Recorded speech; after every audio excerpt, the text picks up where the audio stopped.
Muli tayong makisilip sa lagay ng panahon ngayong araw. Ihahatid sa atin yan ni Jessie Basco. Jessie, magandang umaga. Magandang umaga rin sa inyo dyan. At syempre, magandang umaga, Pilipinas. Kaugnay sa aasahan nating lagay ng panahon ngayong araw ng Lunes, narito ang latest mula sa Pag-asa.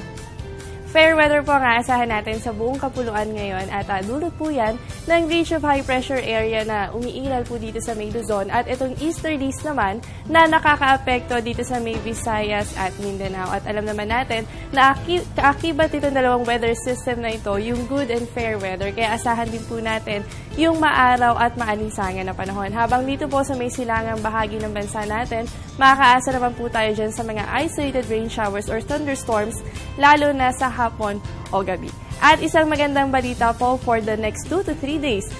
Kung makikita po natin dito sa ating image, wala po tayo nakikita masyadong kaulapan na maaaring makaapekto dito sa Pilipinas. Kaya naman isang magandang balita po yan dahil sa mga susunod na araw ay wala po tayong aasahang sama ng panahon na maaaring pumasok sa Philippine Area of Responsibility.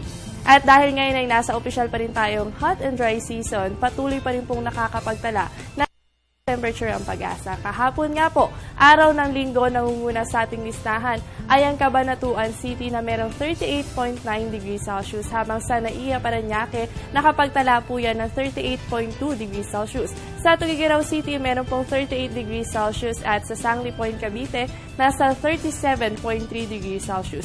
Sinundan naman po yan ng Dagupan City na merong 36 degrees Celsius at sa Port Area, Manila 36 degrees Celsius din po yung naitalang temperatura dyan kahapon. Kaya naman po patuloy po ang paalala natin sa mga kababayan natin na panatiling hydrated ang ating katawan sa kabila ng mainit na panahon. Huwag po kayong alas at magbabalik pa ang Panahon TV.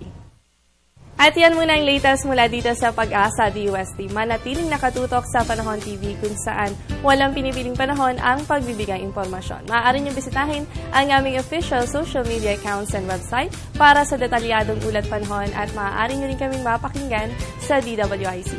Ako si Jessie Basco, ang inyong weather buddy na nagsasabing walang dadaig sa taong may alam at laging handa. Magandang umaga, balik sa iyo, BJ. Maraming salamat, Jessie, para sa ating silip panahon.